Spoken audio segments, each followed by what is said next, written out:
Through a number of takes, and we keep on going. Okay. So I can just start anytime? Yep, you bet. All right. That's hot. That's not hot. That's hot. Not hot. That's hot. All right.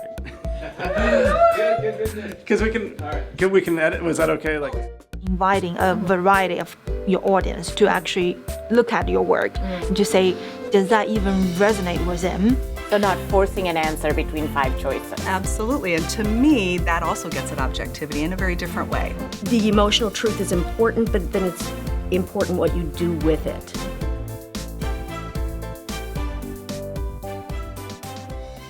Hi, welcome to this edition of What's Hot, What's Not. Today I have with me Sally Bailey, who has an extensive background in ethnodrama and ethnotheater and works with students to take qualitative research and qualitative data and convert them into various types of dramatic productions, theatrical productions. Welcome. Thank you for having me. You're very welcome. This is exciting.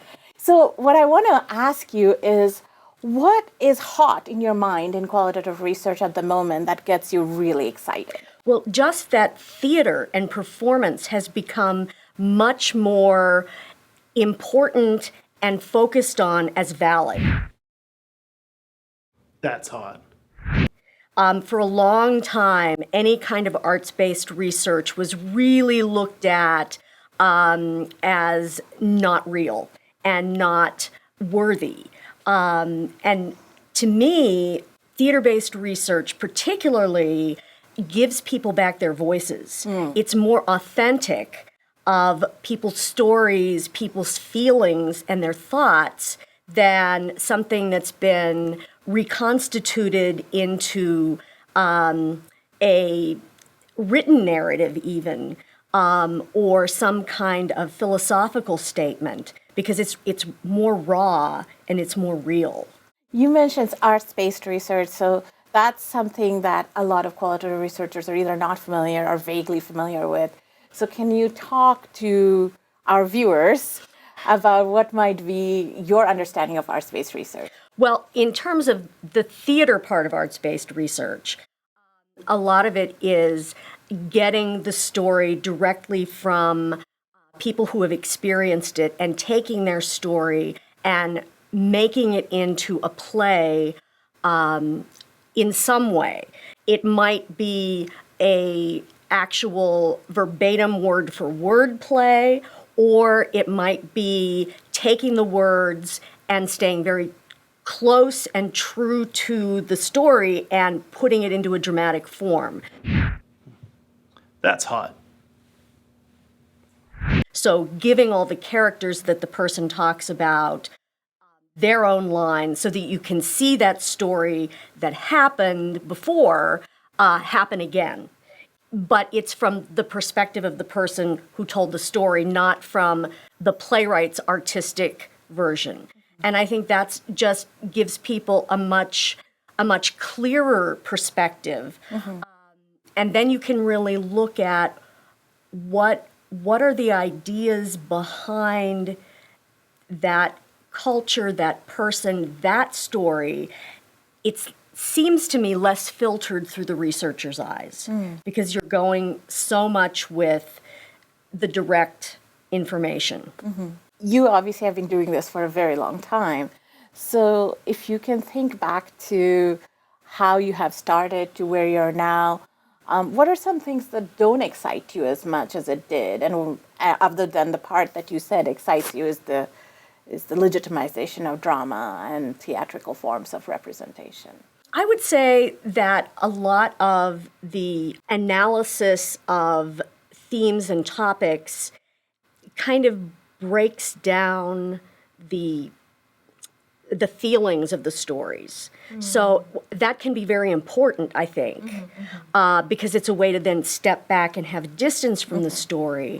But I almost think that the emotional content is more important because that's what changes people's thinking. And that's what gives people a true look into somebody else's life, not the facts, ma'am. That's not hot. the feelings and then what can be learned from that. So what I hear you say is that you're interested in more of the emotional truth of the narrative, whatever the narrative is, versus the more sterile clinical aspects of, Yes. This happened and then this person said this thing to this person. Although in terms of dramatic form, Yeah. I don't want to leave the truth Right. and what people actually said Yeah. as much as possible. And I think when you do leave that, if you are a good researcher and you have good mirror neurons, you can put yourself into the as if and come up with something that's very close to what might have been said. So you use a really juicy term, mirror neurons. Tell us a little bit about that. Well, mirror neurons are something that we all have in our brains that react when we actually do something and when we see something being done. And it's the basis of empathy, it's also the basis of imitative learning, and it's the basis of understanding what other people are going through. And I think an ethnodrama brings people's mirror neurons really to life, not just because you're seeing a reenactment of reality as close as you can be honest to it, but also because you're actually watching actors on stage and not reading from a book.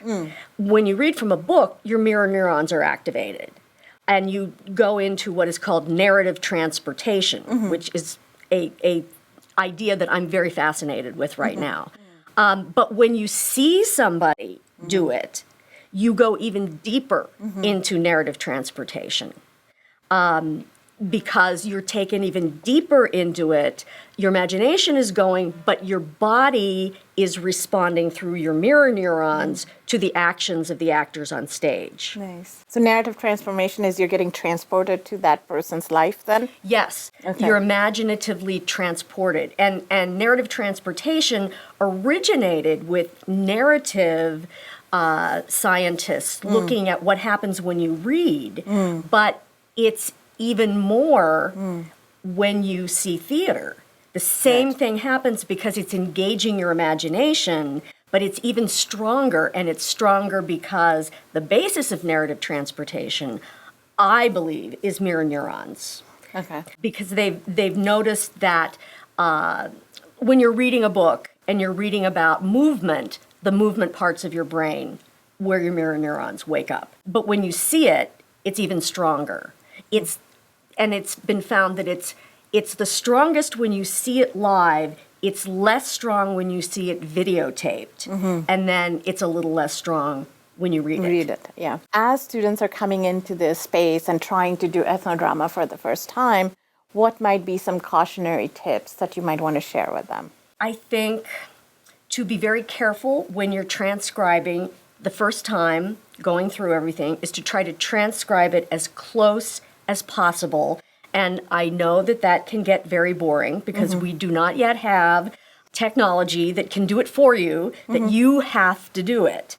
And a lot of times people want to cut corners and go, this is not the creative part. And it's not the creative part, but it can give you a lot of creative insight. Because the way people speak, and Anna DeVere Smith, who does a lot of ethnodrama, really believes this too, that the way people phrase things has a lot to do with their personality, their point of view, their way of thinking. And so you can capture their personality through the rhythms of their speech. And a lot of actors have found that even without knowing a person, if they're using the exact ways and pauses and ums and ahs of a character, suddenly they begin to almost bring that person to life, and people who know that person recognize that person. They begin to use the same gestures of that person, which is kind of amazing, I think. So keeping that is really important. And the other benefit of really staying close to that is that while you're doing that, you are able to make ideas of how to use the material on stage much better than if somebody else had done it for you and then you just got the transcript back and read it. Because you're in the body of the text because you're doing it with your fingers. So your whole self is going into what that person has said. And that's kind of a magical transformation, which people don't realize until they actually do it and stay close to it. So do the transcribing and do it as close as you can. Any other tips for newcomers to ethnodrama? I think when you put your play together or your scene together, you want to read it out loud. Playwrights always read things out loud because something that you see on the page may look like it is easy to say, but it might be very difficult to say. And so you know if you are tripping over your tongue trying to get something out of your mouth, that maybe this should be edited a little bit so it's more sayable. Now, one of the things you went back and forth a couple of times was the notion of truth. On one hand, there's this emotional truth, and then there's the verifiable truth. So in qualitative research, because everything is seen through an interpretive lens, the question of truth comes up quite a bit. So do you think in ethnodrama, how should people understand truth? Should that be interpreted? Should it be verifiable? Should it be emotional? Or should it be a combination of all of these truths? I think it should be a combination because I think the emotion gives you information, but you have to figure out what to do with that emotion. Does that emotion take you into judgment? Does that emotion take you into critical thinking? Does it take you into action? Sometimes it rouses you so much it takes you into social action. So I think the emotional truth is important, but then it's important what you do with it. Now that's hot. So it could be an emotional truth that comes out, and then from there you could have narratives or characters or scenes, and then you can layer it with information you also have from your data collection as well. And the more interesting plays are plays that have layers, because then you're seeing more than one perspective in that case. Some plays are just one person's perspective, and then other plays, and they're the stronger plays, have different perspectives, and you see the truth from different angles. Excellent. Well, I want to thank you for taking your time and sharing your thoughts. Thank you. This has been another edition of What's Hot, What's Not with Sally Bailey.